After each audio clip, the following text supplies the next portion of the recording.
Hello everyone, welcome to ईशल 24 classes. C language के इस लर्निंग सीरीज के अंदर आज की जो हमारी टॉपिक्स है असाइनमेंट ऑपरेटर इन सी लैंग्वेज। तो आज हम लोग यहाँ पे असाइनमेंट ऑपरेटर के बारे में सीखने वाले हैं। ये असाइनमेंट ऑपरेटर क्या होते हैं और ये किस तरीके से सी लैंग्वेज के अंदर असाइनमेंट ऑपरेटर का यूज होता है। ठीक है, तो चलिए हम लोग यहाँ पे देखते हैं असाइनमेंट ऑपरेटर के बारे में। असाइनमेंट ऑपरेटर यूज किए जाते हैं वैल्यू को वेरिएबल के अंदर असाइन करवाने के लिए। और ये जो इक्वल का जो सिंबल होता है जिसको मैथमेटिक्स में इक्वल बोलते हैं, एक्चुअल में यही असाइनमेंट ऑपरेटर होता है सी लैंग्वेज के अंदर। और इसकी मदद से हम लोग क्या करते हैं, किसी वेरिएबल के अंदर वैल्यू को असाइन करते हैं। जैसे फॉर एग्जांपल यहाँ पे हमने दिया है, लिखा है फ्लोट एफ। तो ये हमारी जो है फ्लोट, ये डाटा टाइप है, डाटा टाइप। और एफ जो है ये हमारी वेरिएबल है, वेरिएबल। क्लियर। और ये इसकी वैल्यू है जो इस वेरिएबल के अंदर असाइन हो रही है, यानी एफ जो वेरिएबल है इसके अंदर हमारी वैल्यू जो असाइन होगी वो 3.9 होगी। तो ये जो होती है इक्वल का जो सिंबल होता है, ये असाइनमेंट ऑपरेटर होता है सी लैंग्वेज के अंदर। क्लियर। अब यहाँ पे बेसिकली क्या है, जब आप कभी भी वेरिएबल बनाते हैं प्रोग्रामिंग लैंग्वेज के अंदर, तो इस वेरिएबल के लिए कंप्यूटर के अंदर जो मेमोरी होता है, मेमोरी का कुछ हिस्सा जो होता है इस वेरिएबल के लिए असाइन होता है। और उसी मेमोरी ब्लॉक के अंदर वैल्यू को स्टोर करने के लिए और एक्सेस करने के लिए असाइनमेंट ऑपरेटर का यूज किया जाता है, जो इक्वल का सिंबल है, ये असाइनमेंट ऑपरेटर है। ठीक है। आप इसी तरीके से सी लैंग्वेज के कोड के अंदर कोई वेरिएबल बनाएंगे, इक्वल का सिंबल देंगे और यहाँ पर क्या करेंगे, वैल्यू को असाइन करवाएंगे किसी वेरिएबल के अंदर। ठीक है। तो इसलिए ये काफी इंपॉर्टेंट होता है, क्योंकि अगर आप असाइनमेंट ऑपरेटर का यूज नहीं करते तो आप कोड के अंदर कोई वेरिएबल आप लेंगे और उसमें वैल्यू असाइन करना चाहेंगे, उसको एक्सेस करना चाहेंगे, तो ऐसा पॉसिबल नहीं है। तो यहाँ पर असाइनमेंट ऑपरेटर का यूज करना पड़ता है। ठीक है। असाइनमेंट ऑपरेटर डिफरेंट टाइप्स के होते हैं, जैसे हमने यहाँ पे कुछ आपको मेंशन कर रखा है ताकि आप इसको समझ पाए। यहाँ पे देखिए, असाइनमेंट ऑपरेटर जो होते हैं सी लैंग्वेज के अंदर कई सारे होते हैं। जैसे हमने यहाँ पे पहला लिख रखा है इक्वल। ये आपको जो दिख रहा है, ये इक्वल का सिंबल मैथमेटिक्स के अंदर होता है, ये एक्चुअल में असाइनमेंट ऑपरेटर होता है। इसकी मदद से हम लोग किसी भी वेरिएबल के अंदर वैल्यू असाइन करते हैं। जैसे ये हमारी वैल्यू है और इस वेरिएबल के अंदर स्टोर हो गया। ठीक है। ये सेम होता है, ये ऑपरेटर है, ये एग्जाम्पल है, और सेम इसका क्या मतलब होता है वो यहाँ पे दिखाया गया है। ठीक है। दूसरा दूसरा अगर आप यहाँ पे प्लस इक्वल का सिंबल देते हैं तो ये भी एक असाइनमेंट ऑपरेटर के अंदर आता है। अगर आप इसको ऐसे यूज करते हैं x प्लस इक्वल 7, तो इसका मतलब ये होता है x equal to x plus 7। ठीक है। तो यानी x के अंदर अगर मान लीजिए सपोज दैट यहाँ पे x के अंदर आपने कोई वैल्यू रखा है 2 यहाँ पर आपने वैल्यू स्टोर किया और फिर आप ऐसे यूज करते हैं, तो यहाँ पे होगा क्या, ये x की वैल्यू 2 और ये प्लस में 7, तो हो जाएगा कितना 9, और 9 स्टोर हो जाएगा x के अंदर, यानी x के अंदर फिर से जो हमारी वैल्यू आएगी 9। तो इस तरीके से हम लोग क्या करते हैं, यहाँ पे प्लस और इक्वल इन दोनों ऑपरेटर को एज ए असाइनमेंट ऑपरेटर की तरह यूज कर सकते हैं। ठीक है। इसके बाद हमारी जो होती है, ये माइनस इक्वल होता है।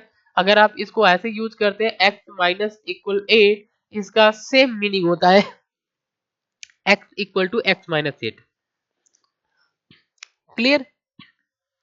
आगे देखिए, यहाँ पे आप असाइनमेंट ऑपरेटर को इस तरीके से भी यूज कर सकते हैं, जहां पे हमने क्या लिखा है, स्टार इक्वल का सिंबल। अब यहाँ पे जो स्टार है आपका, वो एक्चुअल में यहाँ पर इनटू ऑपरेटर होता है सी लैंग्वेज के अंदर। जो हम मैथमेटिक्स के अंदर जब भी हमको कभी 2 into 5 यानी कि मल्टीप्लाई करना है दो वैल्यू को, तो ये जो क्रॉस का सिंबल होता है ये यूज करते हैं। एक्चुअल में कंप्यूटर के अंदर इसी मल्टीप्लिकेशन ऑपरेटर को स्टार की तरह इंडिकेट किया जाता है। ये ऑपरेटर जो होता है मल्टीप्लिकेशन होता है। इनटू इक्वल, ये भी हमारी एक असाइनमेंट ऑपरेटर होता है। अगर आप ऐसे लिखते हैं x इंटू इक्वल 9, इसका सेम मीनिंग होता है ये x equal to x into 9। और x के अंदर जो भी वैल्यू रहेगा 9 से मल्टीप्लाई होगा, x के अंदर फिर से रिवर्स असाइन हो जाएगा। ठीक है। एक ऑपरेटर होता है डिवाइड इक्वल। अगर आप इसको ऐसे यूज करते हैं x डिवाइड बाई 2, इसका मीनिंग ये होता है x equal to x divide by 2। ठीक है। फिर आपका जो होता है वो होता है मॉड, मॉड मॉड इक्वल। ये ऑपरेटर। मॉड इक्वल जो ऑपरेटर होता है ये भी आपकी जो होता है सेम डिवीजन ऑपरेटर की तरह ही काम करता है, लेकिन थोड़ा सा अंतर ही होता है। अगर आप इसको ऐसे यूज करते हैं जैसे मॉड इक्वल, तो एक्स मॉड इक्वल टू 2 ऐसे आपने किया, इसका सेम मीनिंग होता है x equal to x mod 2। अब यहाँ पे x के अंदर कोई भी वैल्यू है, जैसे मान लीजिए 4 है, आपने यहाँ पे मॉड किया 2, तो 2 से डिवाइड होगा और यहाँ पे जो रिमाइंडर आएगा, रिमाइंडर को इसी x में स्टोर कर दिया जाएगा। क्लियर? तो यहाँ पे जो मॉडुलस ऑपरेटर जो होता है ये रिमाइंडर फाइंड करने के लिए होता है, जबकि डिवीजन ऑपरेटर जो होता है ये क्वेश्चन जो होता है वो फाइंड करने के लिए होता है। क्लियर?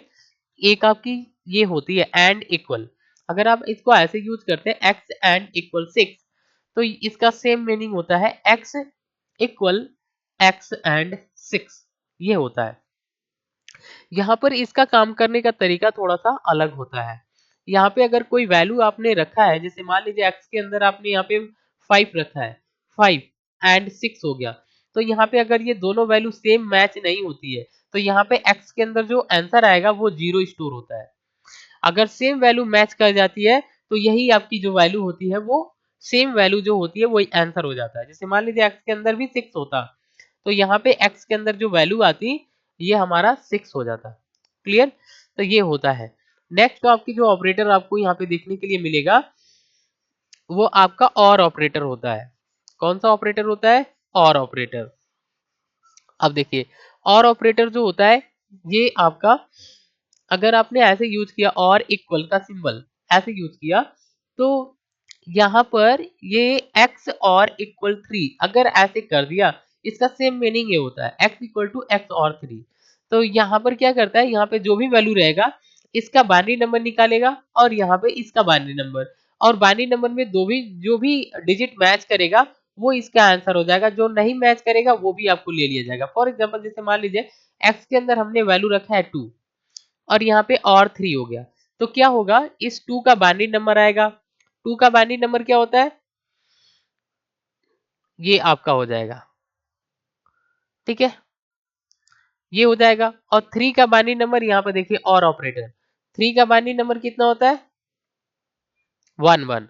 तो इन दोनों में क्या होगा, पहला बिट पहले वाले बिट से कंपैरिजन हुआ, यानी कि दोनों में सेम मिल गया तो ये आंसर आ गया। दूसरा बिट दूसरे से कंपेयर हुआ, दोनों में आपका सेम नहीं हुआ, तो भी क्या होता है, ये जो आपकी जो होती है वो डिजिट आपकी 1 ले लिया जाएगा।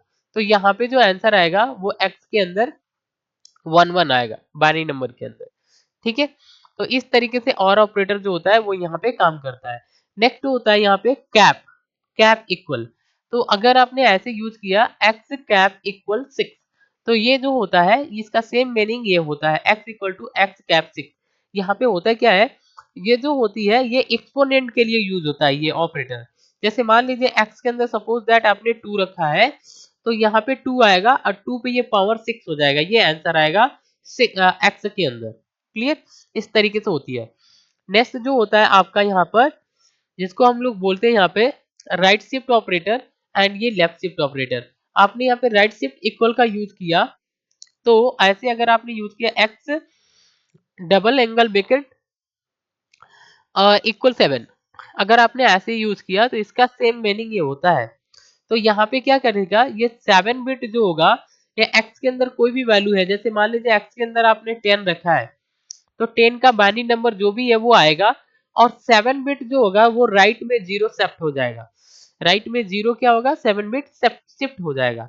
इसी तरीके से ये आपका होता है एंगल ब्रैकेट आपका, और यहाँ पे इक्वल का सिंबल। एक्चुअल में अगर आप ऐसे यूज करते हैं एक्स लेफ्ट एंगल ब्रैकेट और double left angle bracket equal का सिंबल और 8 आप ऐसे यूज करते हैं, तो इसका सेम मीनिंग होता है ये। ठीक है, यहाँ पे क्या होता है, ये 8 बिट जो होगा वो लेफ्ट में शिफ्ट होगा।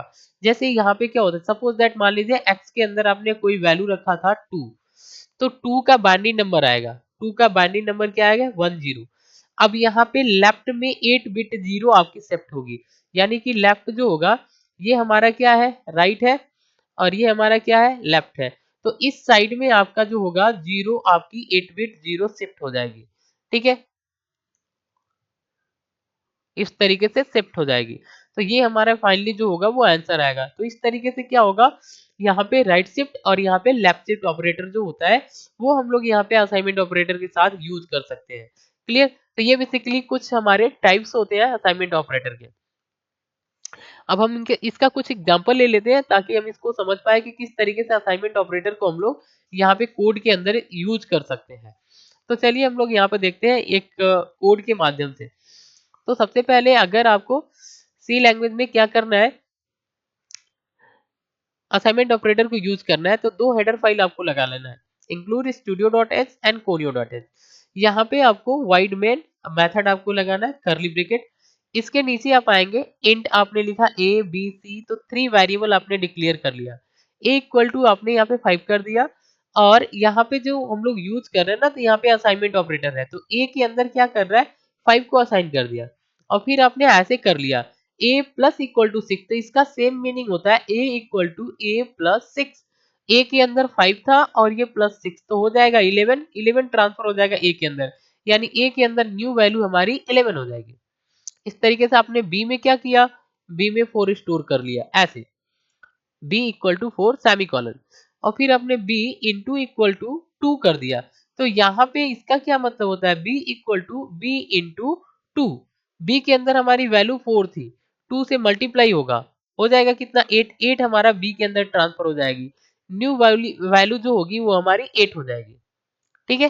फिर हमने क्या किया, यहाँ पर C के अंदर 7 स्टोर कर लिया, तो C के अंदर 7, और फिर हमने यहाँ पे लिखा C mod इक्वल टू 2, ऐसा किया, तो इसका सेम मीनिंग ये होता है, C mod इक्वल टू 2 जो है, इसका जो सेम मीनिंग होता है ये होता है C equal to C mod 2। तो C के अंदर हमारी वैल्यू कितनी थी 7, तो 7 आ गई, mod 2 होगा। अब यहाँ पे जो रिमाइंडर आएगा 2 से डिवाइड होगा 7 में, रिमाइंडर कितना आएगा 1, 1 जो होगा वो C की वैल्यू हो जाएगी, C की वैल्यू क्या होगी 1, C की वैल्यू 1 हो जाएगी। तो जब आप यहाँ पे इन सारे वेरिएबल को प्रिंट करेंगे तो इनका जो आंसर है ये आपको स्क्रीन पे देखने के लिए मिल जाएगा।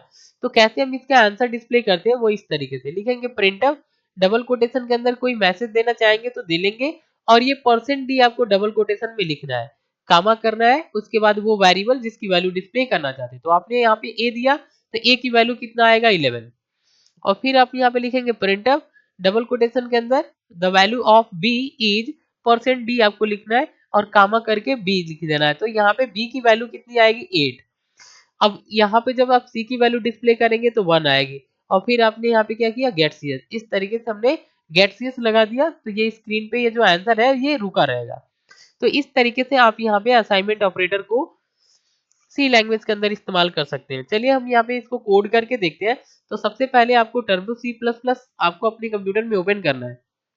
यहाँ से हमने एक कोड को टाइप कर रखा है ताकि मैं आपको समझा सकूं। तो देखिए हमने यहाँ पे हेडर फाइल लगा लिया studio.h एंड conio.h। जस्ट नीचे आपको लिखना है void मेन मेथड आपको यूज कर लेना है, यहाँ पे कर्ली ब्रैकेट, ये मेन मेथड को ओपन कर लिया। यहाँ पे हमने 4 वेरिएबल बनाया है, int a b c d, integer type का 4 वेरिएबल बना लिया। अब हमने इसके नीचे clr scr clear screen method को यूज कर लिया, जो स्क्रीन को क्लियर करता है। अब यहाँ पे हमने a की वैल्यू असाइन कर दिया 3, b की वैल्यू असाइन कर दिया 5, c की वैल्यू असाइन कर दिया 7। यहाँ पे हमने किया a प्लस इक्वल टू 5, तो क्या होगा, a के अंदर 3 तो था और 5 यो और ऐड हो जाएगा, तो 8 जो होगा a की वैल्यू हो जाएगी। फिर हमने d इक्वल टू 4 कर दिया है। क्लियर। तो अब हम यहाँ पे क्या कर रहे हैं, d यहाँ पर लेफ्ट शिफ्ट कर रहे हैं 1, तो d के अंदर जो भी वैल्यू रहेगी उसकी बाइनरी नंबर आएगा, और एक बिट जो होगा लेफ्ट में शिफ्ट हो जाएगा और b d के अंदर असाइन हो जाएगा। क्लियर। फिर हमने यहाँ पे लिखा b इंटू इक्वल 3, तो b के अंदर 5 था, 5 के अंदर 3 से मल्टीप्लाई होगा तो 15, और 15 b के अंदर स्टोर हो जाएगा, तो b की वैल्यू आएगी 15। क्लियर। अब यहाँ पे c mod इक्वल 2 कर दिया, तो यहाँ पे क्या होगा, c के अंदर वैल्यू हमारी 7 है, 7 में 2 से डिवाइड होगा, तो इसका जो रिमाइंडर आएगा वो c में स्टोर होगा, और फिर हम प्रिंट करेंगे c को, तो इसका रिमाइंडर आपको मिल जाएगा। ठीक है। तो अब आपको डिस्प्ले करना है इन सबकी वैल्यू, तो लिखेंगे प्रिंटफ %d, और यहाँ स्लैश n यूज कर लेते हैं न्यू लाइन के लिए, डबल कोटेशन कामा a, यहाँ पे a की वैल्यू डिस्प्ले हो जाएगी। फिर आपको लिखना है प्रिंटफ %d, यहाँ पे b की वैल्यू, प्रिंटफ सी, प्रिंटफ डी, इस तरीके से इन सारी वैल्यू को आप यहाँ पे डिस्प्ले कर पाएंगे। और यहाँ पे लिखेंगे गेट सीएस लास्ट में और फिर यहाँ पे कर्ली ब्रैकेट, ये जो मेन मेथड का है। इस तरीके से आप यहाँ पे कोड को कर लेंगे। यहाँ पे हमने कुछ बेसिक असाइनमेंट ऑपरेटर को यूज किया है। तो हम इसको क्या करेंगे, सबसे पहले कंपाइल करेंगे। तो आपको यहाँ पे अल्ट F9 को प्रेस करना है। तो यहाँ पे वार्निंग एंड एरर दोनों 0 0 है। तो आपको करना क्या है, अब आपको रन करना है। ठीक है, तो रन पे क्लिक करेंगे। जैसे आप रन कराएंगे तो देखिए यहाँ पे आंसर आपके सामने डिस्प्ले हो गया 8 15 1 8। तो इस तरीके से आप यहाँ पे असाइनमेंट ऑपरेटर को यूज कर सकते हैं सी लैंग्वेज के अंदर। तो आई होप आपको समझ में आया। आज के लिए बस इतना ही। Thanks for watching. अगर ये वीडियो इन्फॉर्मेटिव लग रही है तो चैनल को सब्सक्राइब करिए एंड शेयर करिए। Thanks for watching.